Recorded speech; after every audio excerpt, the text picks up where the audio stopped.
The marriage hadn't ended. Sometimes she wished it had, not because she wanted to lose him, but because a clean ending would have hurt less than this endless drifting. Love was never meant to become silence.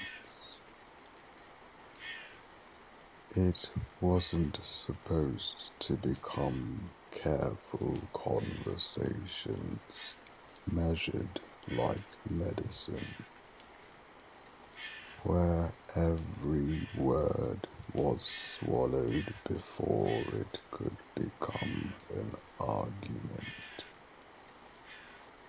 It wasn't supposed to become two people sleeping inches apart while somehow living in different worlds. Yet every morning she still reached across the bed before she was fully awake. Every morning her fingers searched for the warmth of the man she had promised forever to. Every morning they found him, and every morning she quietly thanked God that they still could. She never told him that. Perhaps that was the tragedy. The things that matter most are often the things we become too afraid to say. The afternoon sun was beginning its slow descent, painting the western sky in soft amber and faded gold as her dusty pickup rolled along the lonely country road. There wasn't another vehicle in sight. There rarely was. The road stretched ahead like an old ribbon someone had forgotten across the hills of northern Wyoming, bordered by dry prairie grass that bent gently beneath the summer wind. She knew every bend, every fence post, every weather-beaten mailbox standing faithfully outside properties separated by miles instead of streets. People didn't live beside each other here. They lived among distances, yet somehow everyone still knew everyone. The dashboard clock blinked 5:17. She sighed quietly. Dinner would have to be started the moment she got home. Her husband had asked her to fetch a package from the post office in town while she was already there after work. It should be there today. That was all he'd said before leaving that morning. No kiss, no smile, no argument either. Just another sentence floating through the house like dust caught in sunlight. The small cardboard parcel rested on the passenger seat beside her. She glanced toward it. It wasn't particularly large. No return address she recognized. He hadn't mentioned what was inside. Years ago she would have asked. Now, people learn strange habits when trying to save something fragile. Sometimes love survives not because questions are answered, but because they stop being asked. She hated that thought. She hated how familiar it had become. She adjusted the steering wheel with hands roughed from years of tending frightened animals. Her light blue veterinary scrubs still smelled faintly of disinfectant, hay, shampoo, and puppy breath. There were worse scents to carry home. The clinic had been busy. A calf with pneumonia, an elderly golden retriever needing help to cross the final bridge.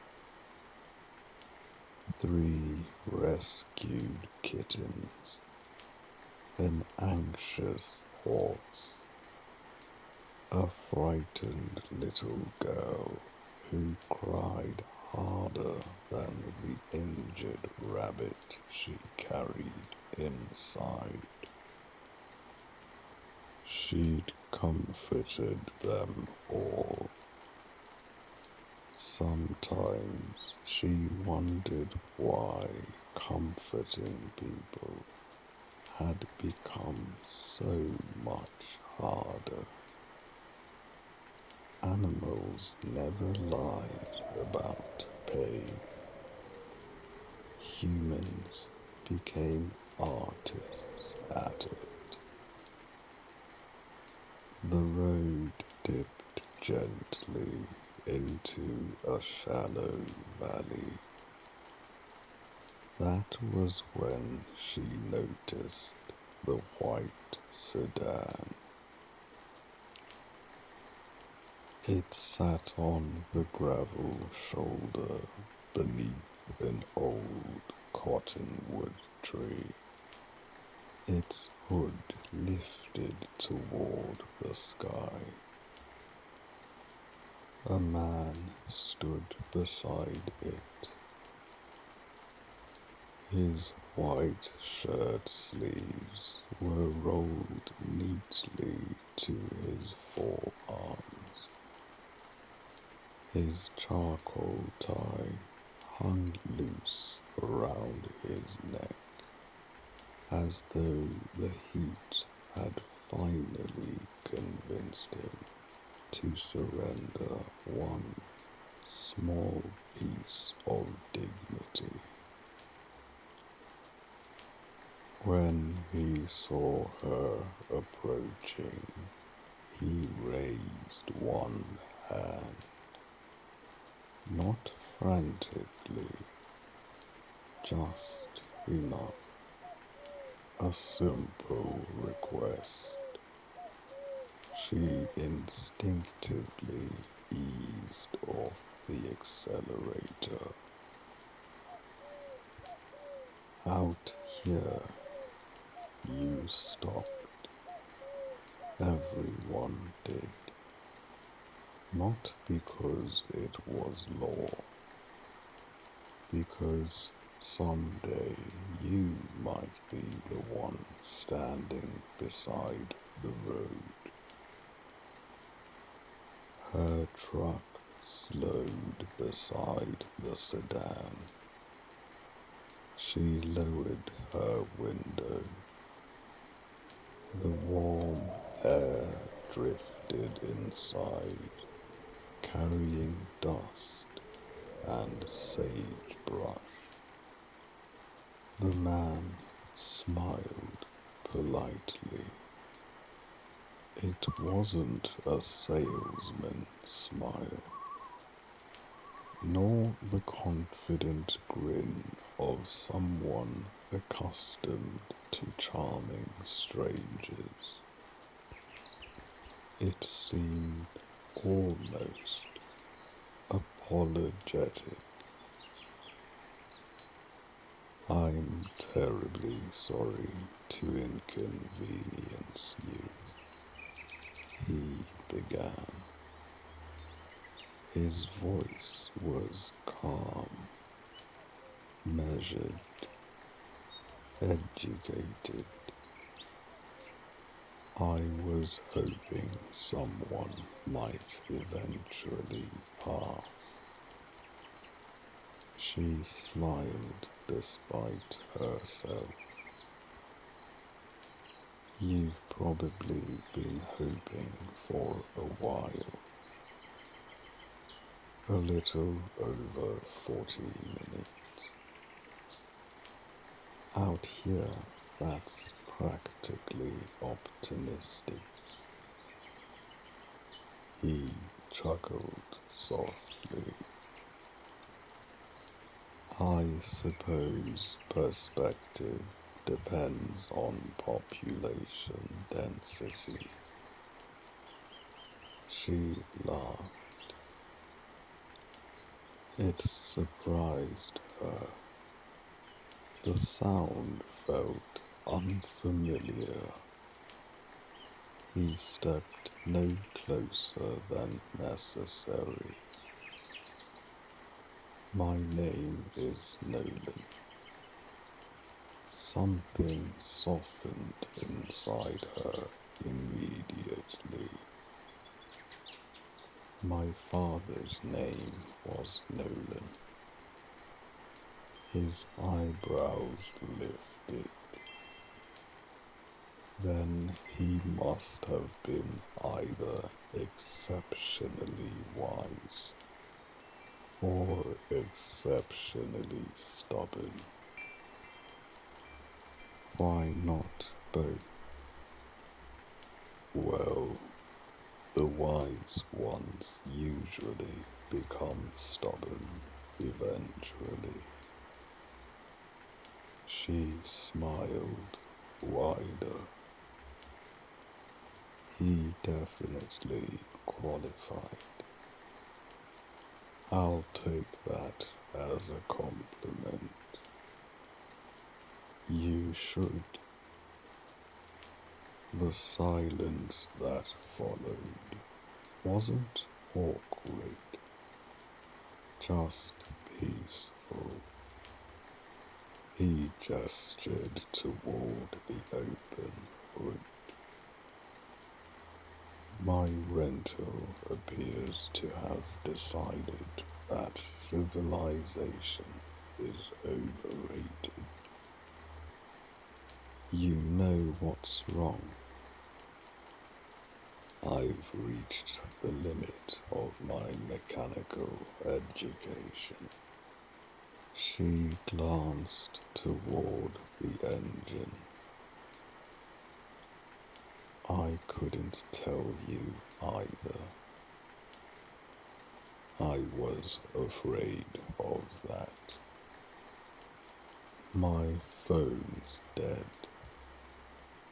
He continued, lifting it slightly. I wondered if I might trouble you for a quick call. Of course. She unlocked hers and handed it through the window. He accepted it carefully. Thank you. There was something strangely formal about him, as though kindness deserved ceremony. She watched him walk several paces away before making the call. He spoke quietly, never pacing, never sounding irritated, never waving his hands dramatically like frustrated people often did. Just calm, almost detached. When he returned several minutes later, he handed back the phone. They're sending another vehicle. Good. Eventually, she tilted her head.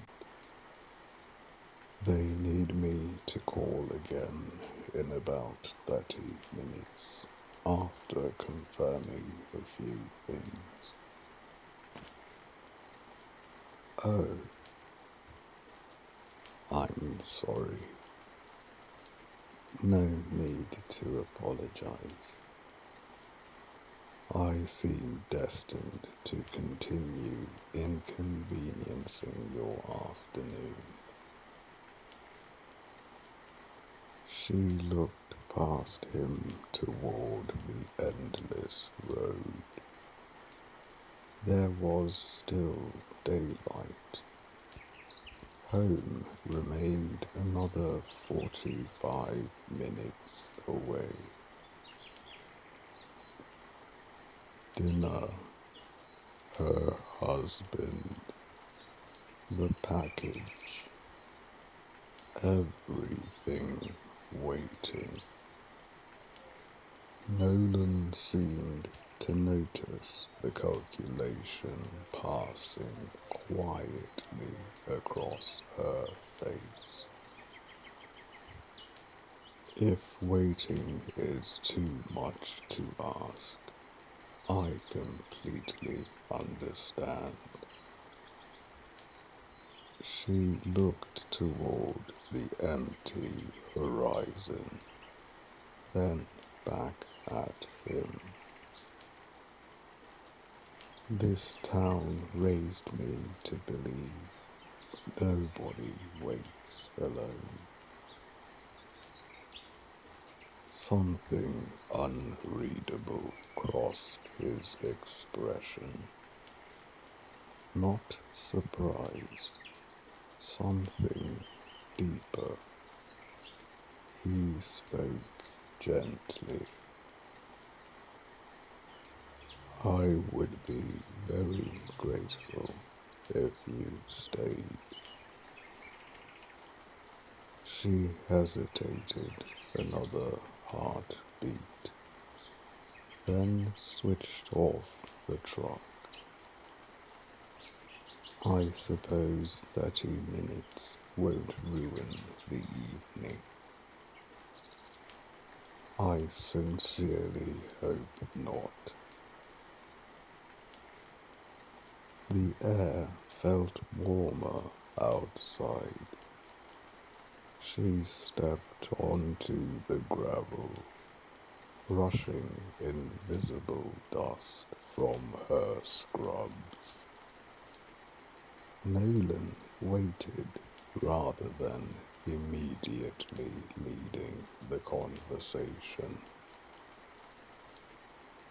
It was another small courtesy. He simply walked beside her toward the sedan. The engine sat open like an unanswered question. Neither pretended to understand it. Instead, they leaned lightly against opposite fenders. The wind whispered through the cottonwood leaves above them. Far away, a hawk circled silently.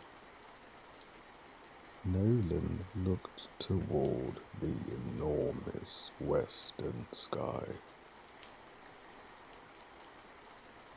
It occurs to me, he said quietly, that inconvenient moments often become strangely important ones.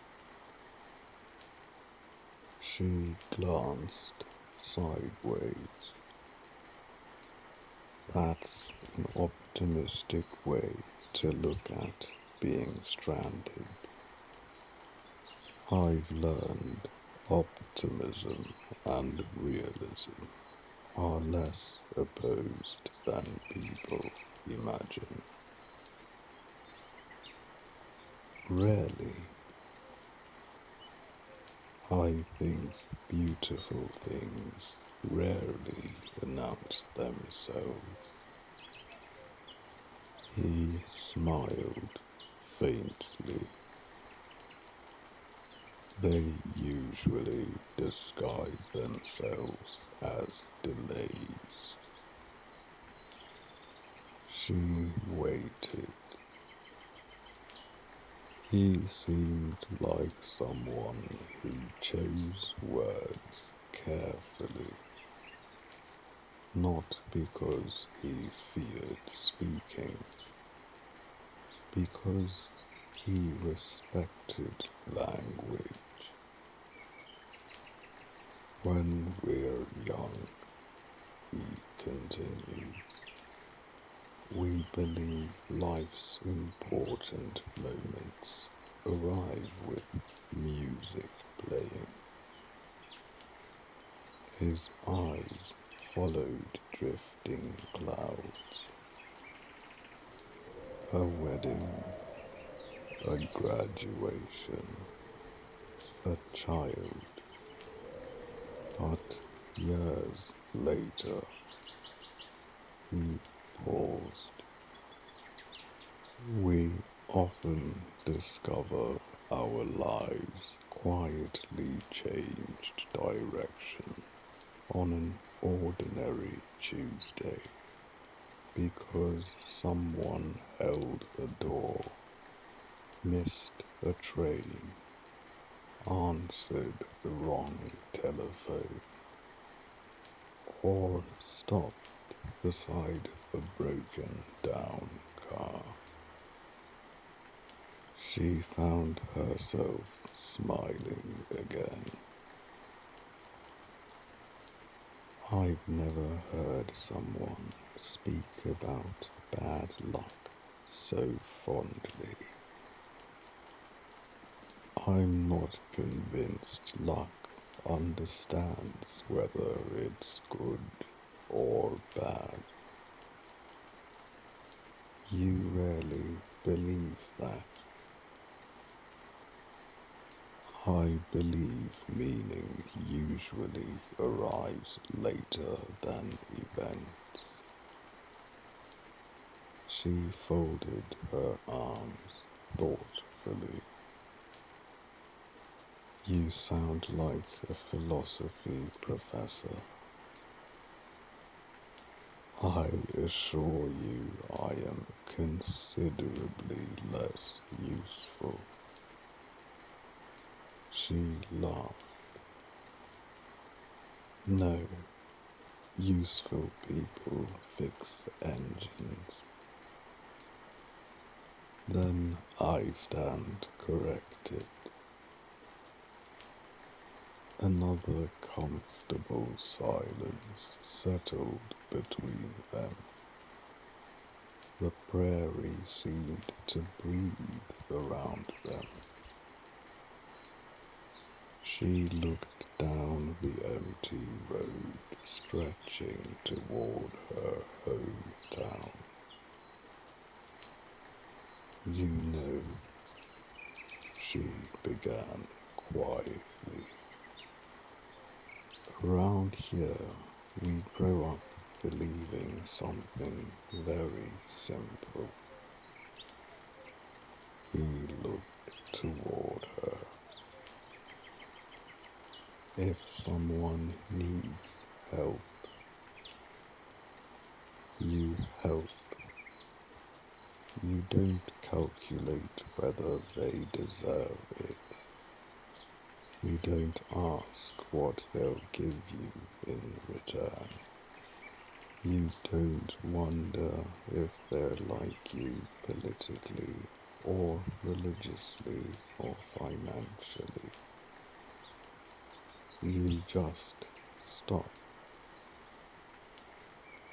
She looked across the fields.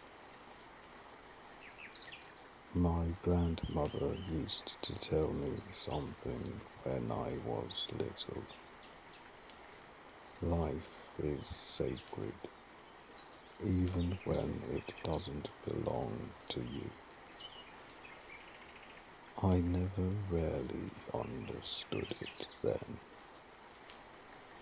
She smiled sadly. I thought she meant babies. She shook her head.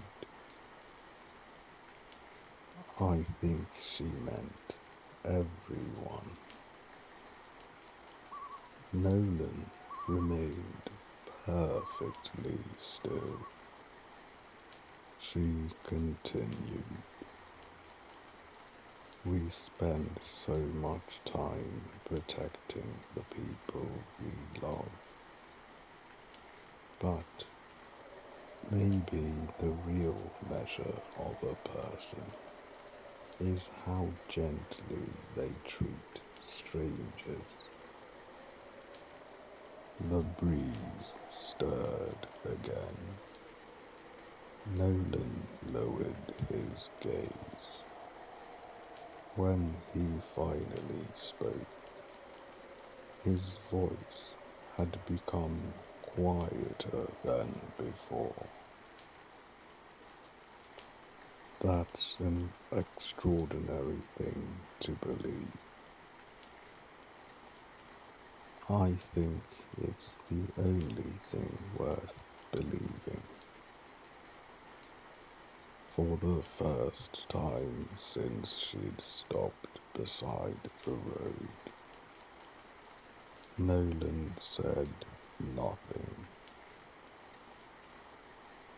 He simply looked across the endless Wyoming prairie, his distant eyes somehow seeming even farther away. And somewhere beneath the practiced calm that had carried him through countless lonely assignments, something almost imperceptible shifted. Not enough to change a decision. Not yet. But enough that, for the first time in a very long while, He found himself listening instead of merely waiting. The prairie had begun to soften beneath the evening light. What had been bright gold only moments before now settled into deep amber. The long grasses swaying like waves beneath a breeze that carried the scent of warm earth and distant pine. Shadows stretched across the gravel road until the world seemed painted in gentle contrasts instead of sharp edges. For several moments, they simply stood beside the open bonnet. Neither of them had touched the engine in quite some time. It had quietly become an excuse rather than a problem. Nolan rested one hand on the edge of the car and looked toward the horizon. "If you don't mind my asking," he said, "what is it that you do, Tamber?" She smiled faintly. "I'm a veterinary technician." He nodded as though the answer somehow fit the person standing before him. "I thought there was something familiar about the scrubs. I've been wearing them all day. I imagine your patients are somewhat less cooperative than mine." She laughed quietly. "Depends which patient. The humans. Yes, the owners." That drew a genuine smile from him. "I believe that." She folded her arms against the growing evening breeze. "What about you?" "I'm a dentist." She tilted her head. "Really?" "I am." "Out here?" "No." He shook his head. "I'm based several hours from here."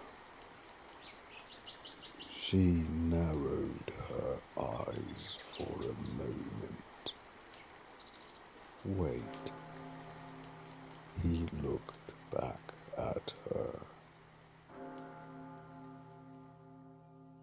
"I don't remember telling you my name."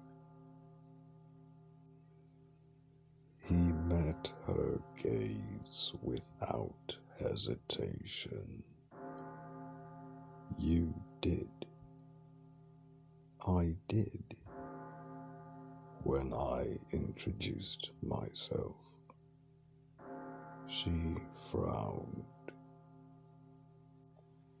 "I only remember saying my father was named Nolan. You smiled. He spoke gently, almost replaying the memory. Then you said, "I'm Tamber." She stared at him, then blinked. Oh. Her cheeks warmed. I actually did. I'm afraid so. She covered her face for a second before laughing. Well, that's embarrassing. I wouldn't worry. I've had much worse introductions. She laughed harder this time. I suppose after an 11-hour workday, my brain is only partly operational. She shook her head. I promise I wasn't trying to be mysterious. I never thought you were. The breeze moved between them again. She looked west, where the sun was beginning to kiss the distant mountains. What brings a dentist all the way out here? Nolan followed her gaze. My navigation seems to have developed an adventurous streak. Oh, I was heading toward Billings, and somehow he gestured at the empty landscape around them. I ended up believing this was a shortcut. She looked around at the endless dirt road before raising an eyebrow. A shortcut. So my GPS insisted. She folded her arms. You must have missed several turns. I've begun to suspect that. She looked back toward the road he had supposedly arrived from. No. Her expression carried amused suspicion.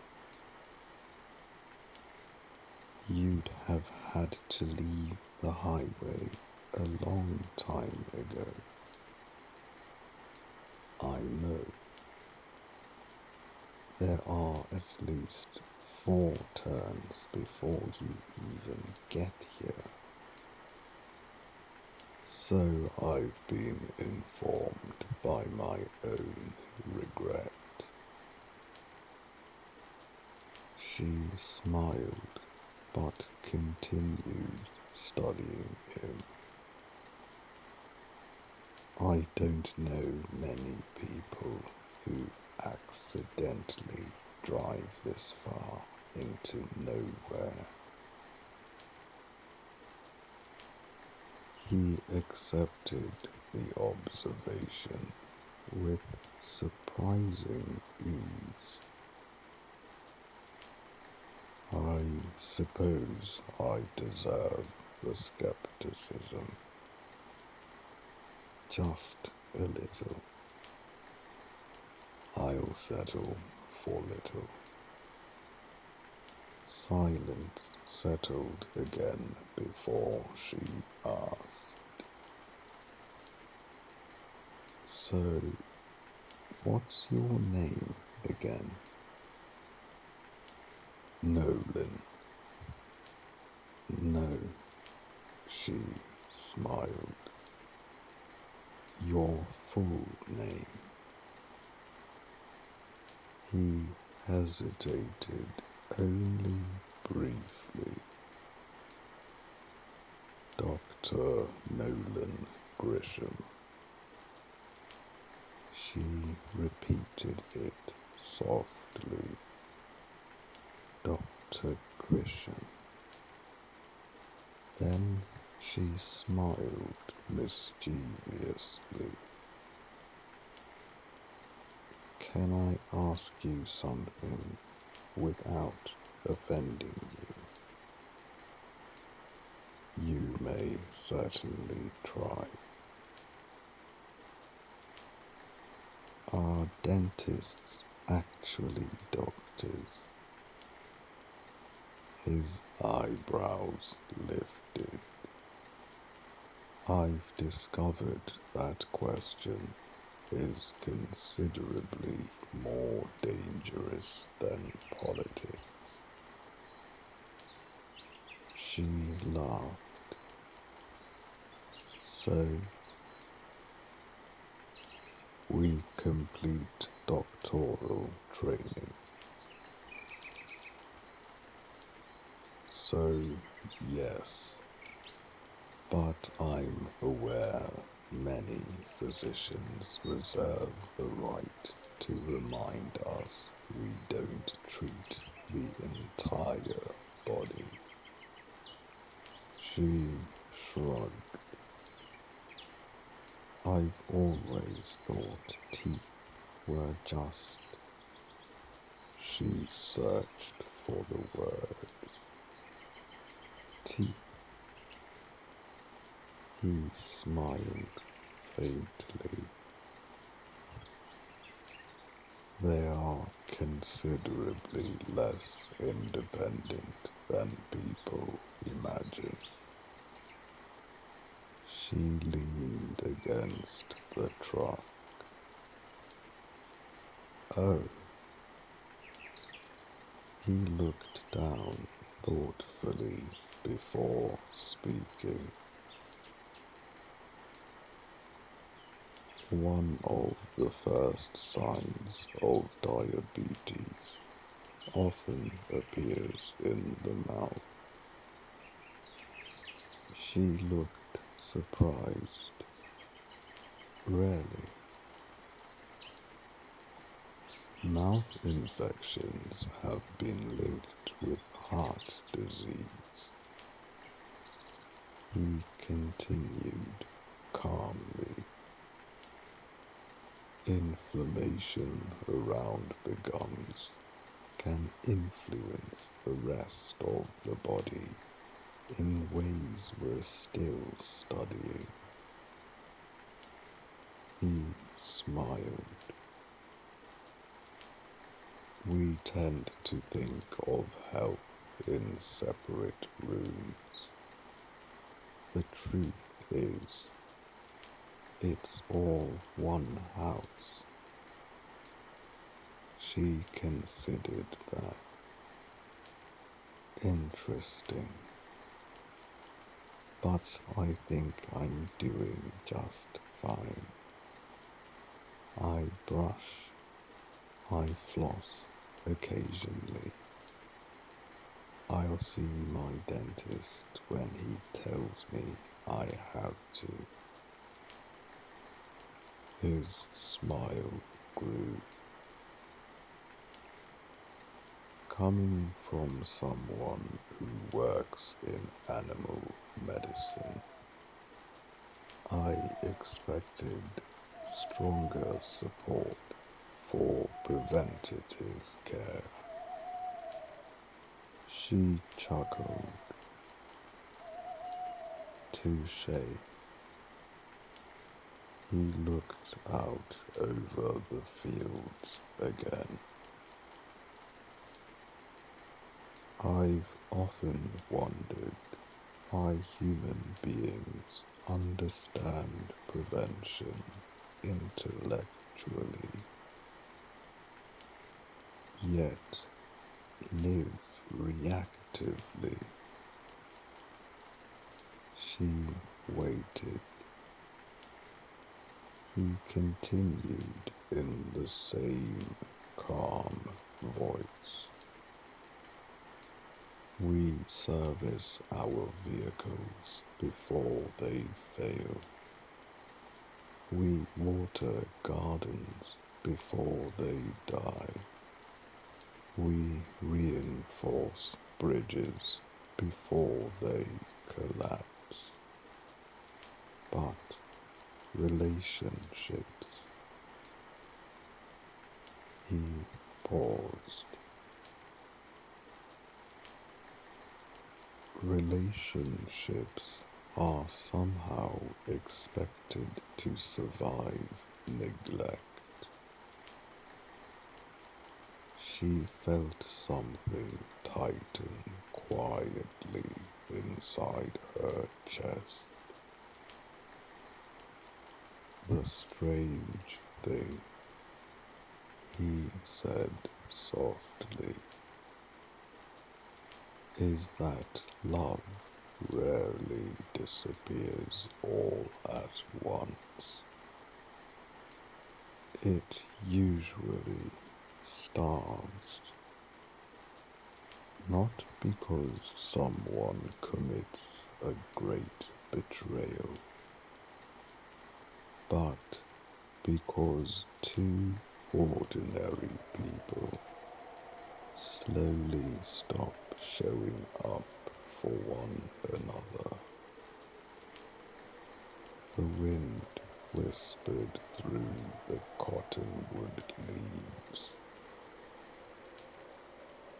Preventative care, he continued, isn't grand romance. It isn't expensive holidays. It isn't dramatic apologies. It's asking how someone's day truly was. It's looking up when they speak.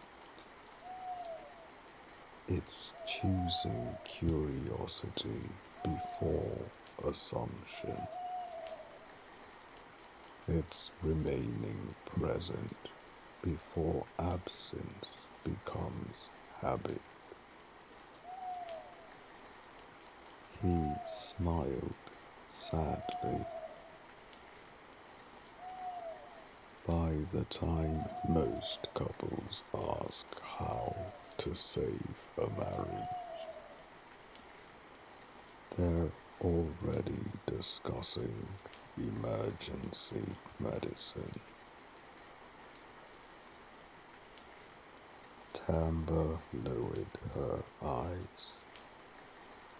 The gravel beneath her boots suddenly seemed very interesting. Nolan noticed. Did I strike something? She was quiet for several moments. Finally, she sighed. Can I tell you something strange? Of course.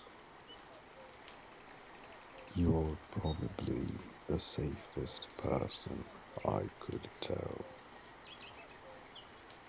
He looked at her curiously.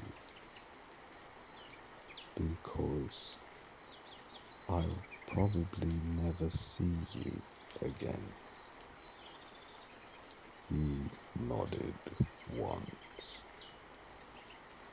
I suppose there is freedom in strangers. She smiled faintly. There is. She looked toward the sunset.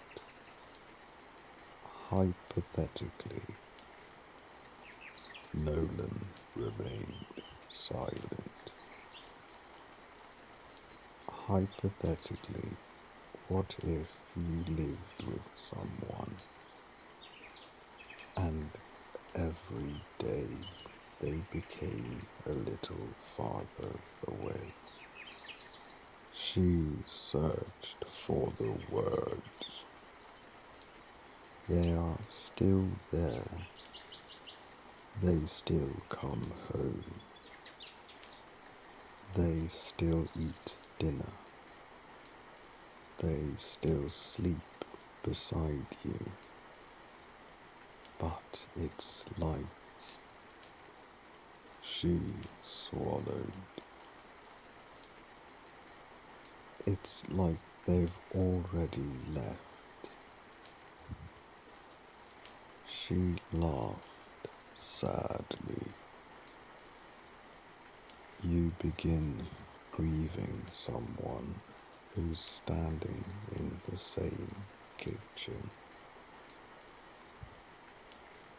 Nolan bent down. Growing through the gravel beside the road was a tiny purple wildflower. He carefully picked it. He turned it slowly between his fingers. He never looked at her. Are you talking about your husband? She didn't answer. The silence answered for her. He nodded almost imperceptibly.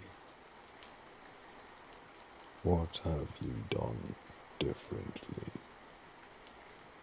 She frowned. What do you mean? What have you changed? She looked confused. I don't know. You've noticed him changing.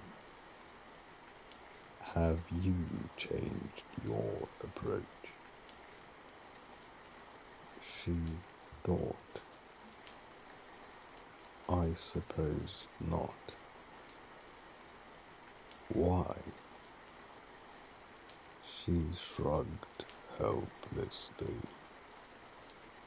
Because I wasn't seeing any change in him. So eventually, I stopped trying to. He rolled the tiny flower gently between his fingertips. And how has that worked for you? She laughed once, without humor. It hasn't. He waited. She looked toward the horizon. The worst part isn't even that. What is? She swallowed.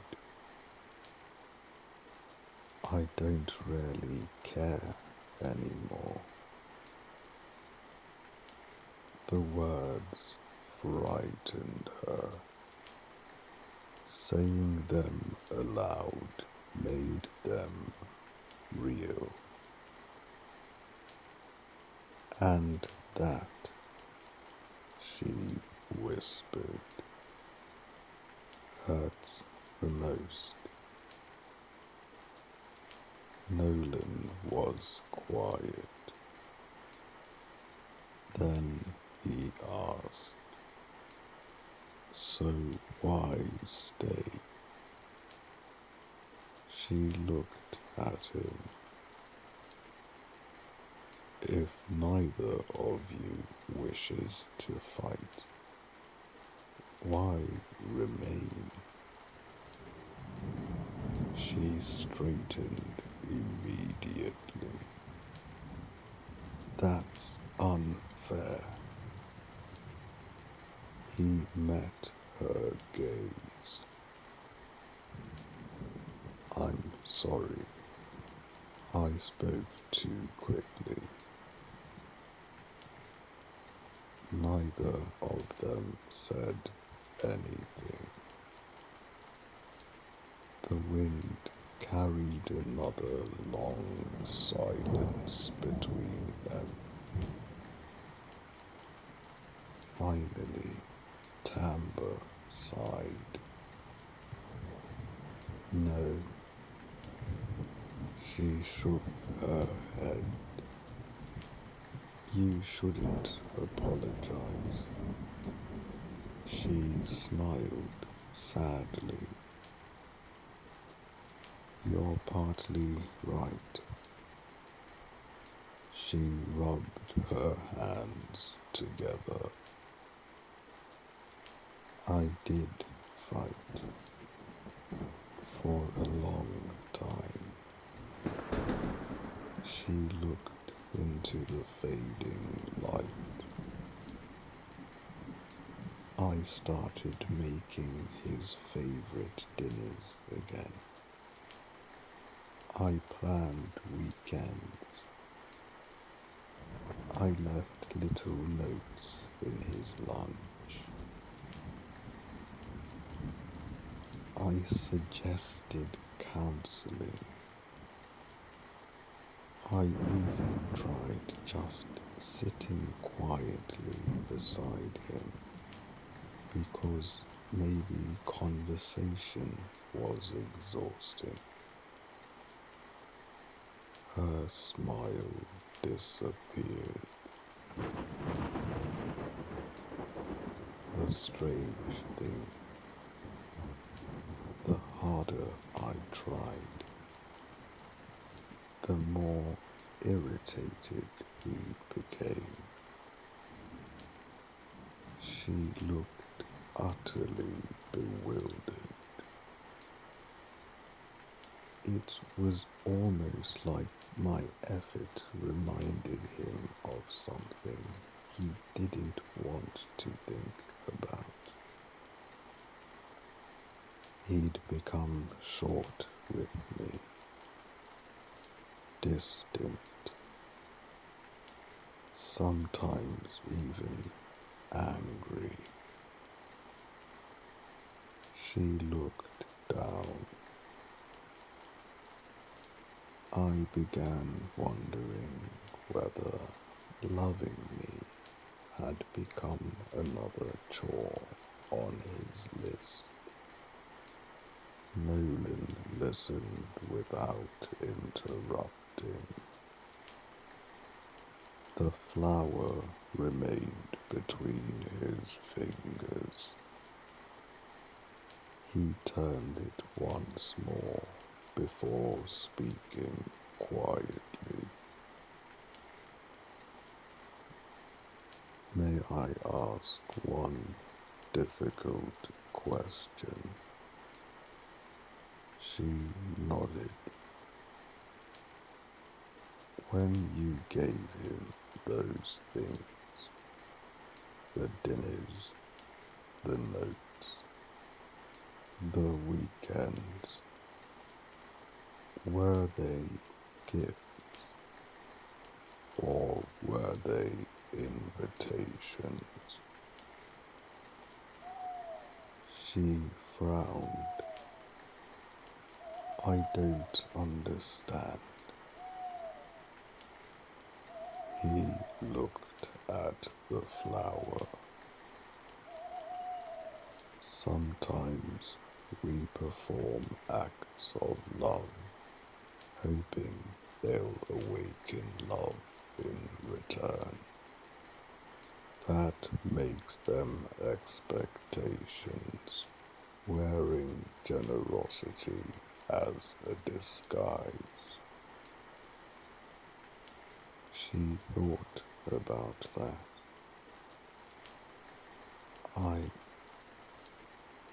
never meant it that way. I don't think you did. He looked up, but hope has a subtle way of attaching strings we never notice. The evening settled more deeply around them. For the first time since stopping on that lonely road, neither of them seemed to notice the broken down car at all.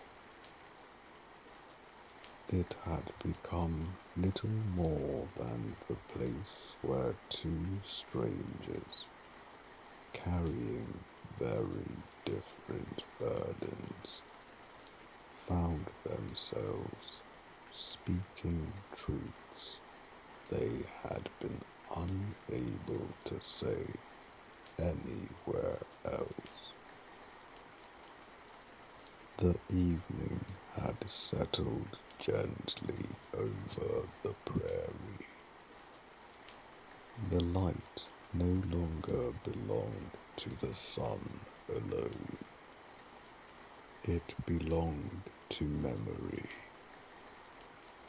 The western horizon burned with quiet streaks of amber and rose, while the first traces of blue-gray twilight gathered over the distant hills.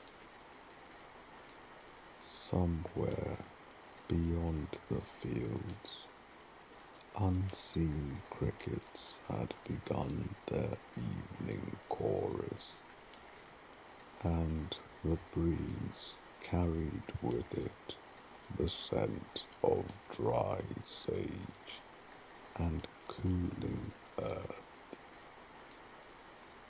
Nolan looked down the empty road before turning back toward Tamber. May I ask you something personal?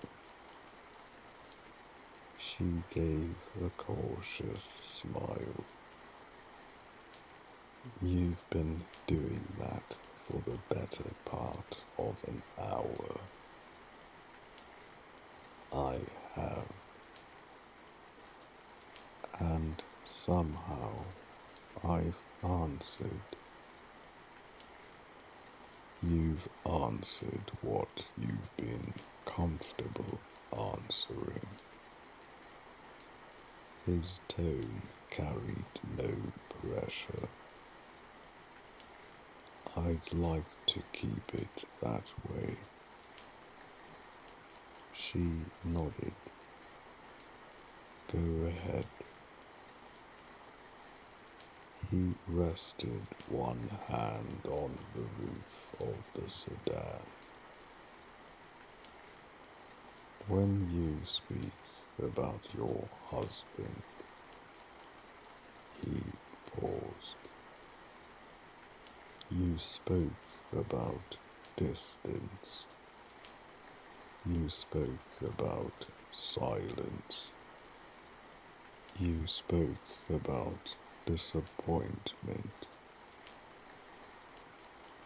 What you haven't spoken about is trust. The word lingered between them. Tamber folded her arms. For several moments she didn't answer. Instead, she watched a hawk disappear toward the horizon. Finally, she said quietly,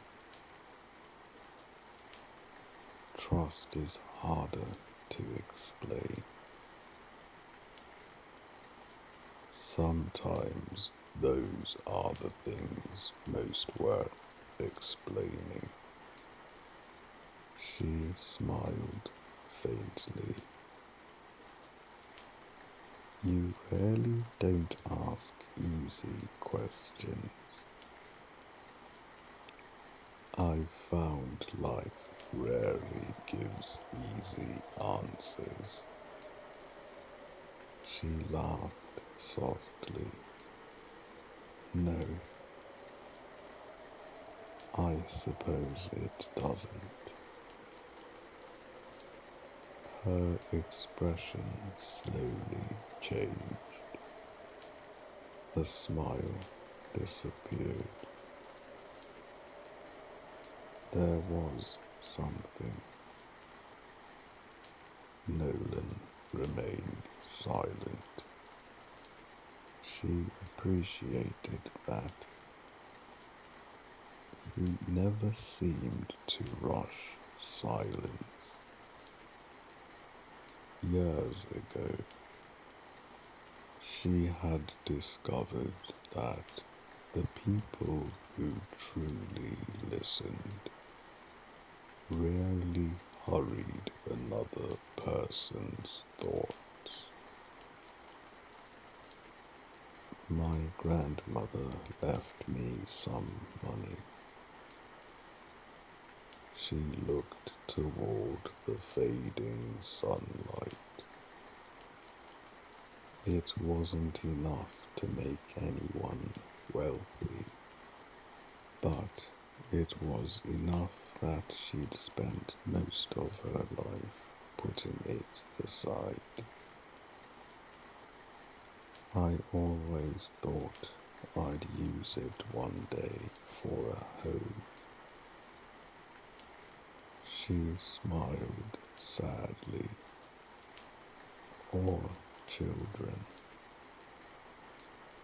Her fingers rubbed absent-mindedly against one another. "I didn't even know it was gone." Nolan said nothing. He took it. The words came almost matter-of-factly now. "I only discovered it months later." His face remained calm.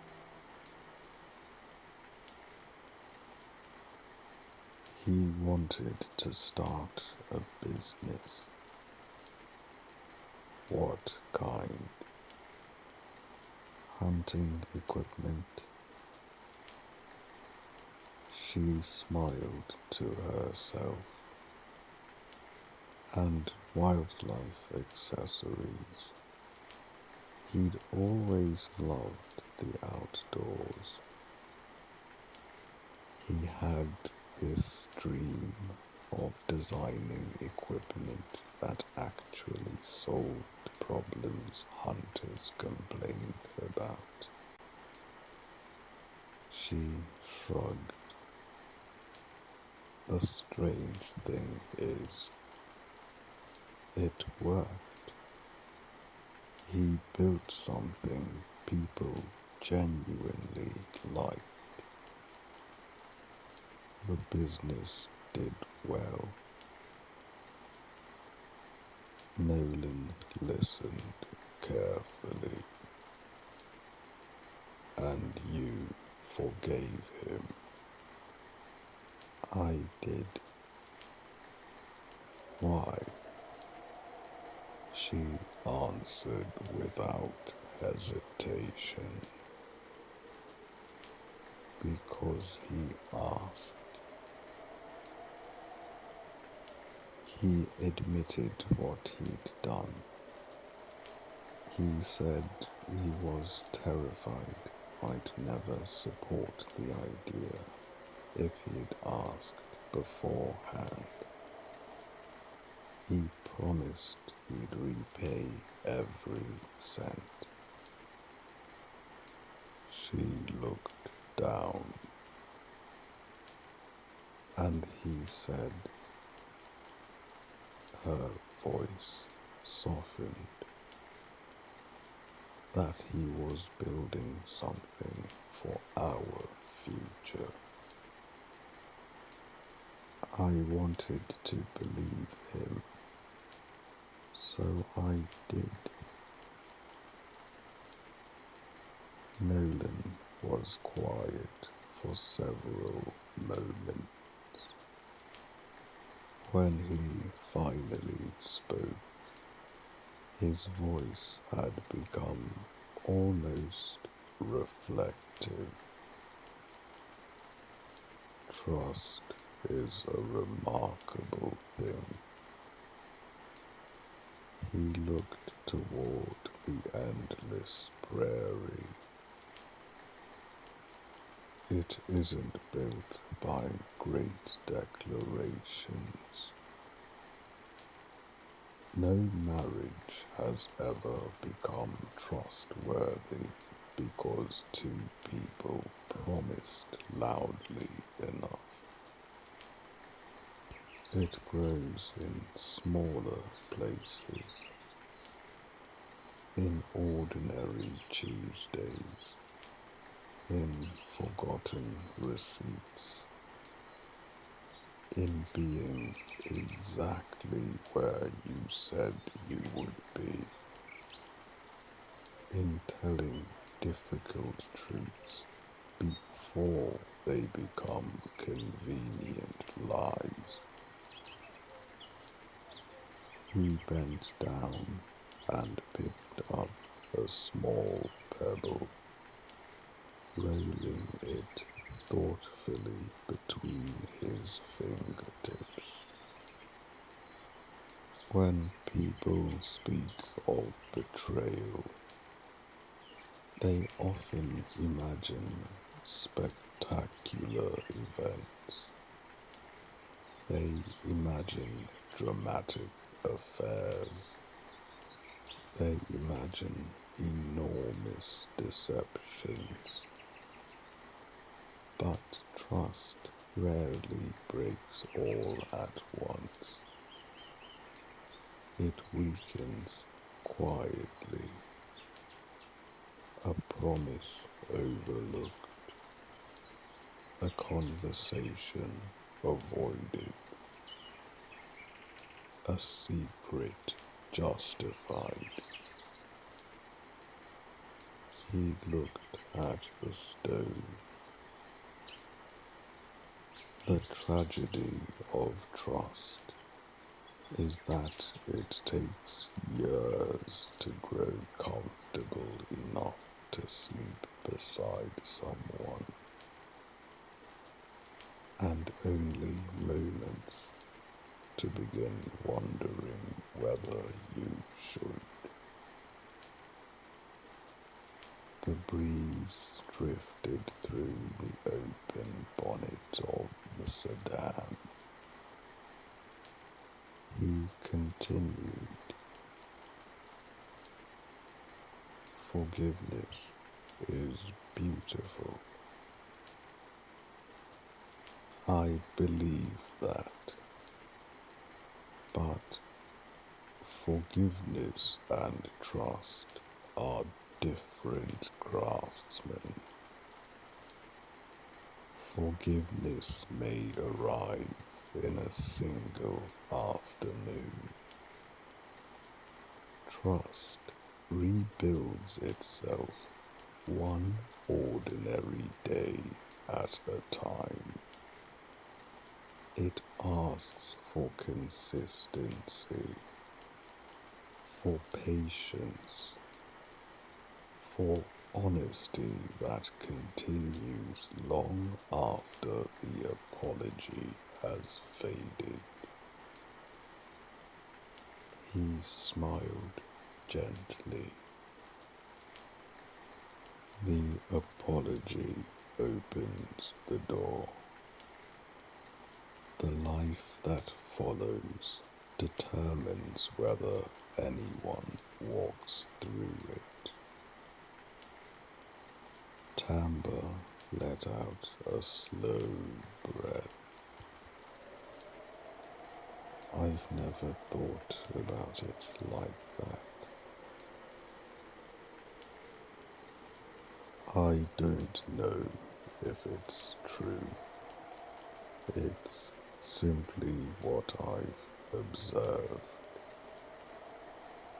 She looked at him curiously. Can I ask you something now? Of course. Are you married?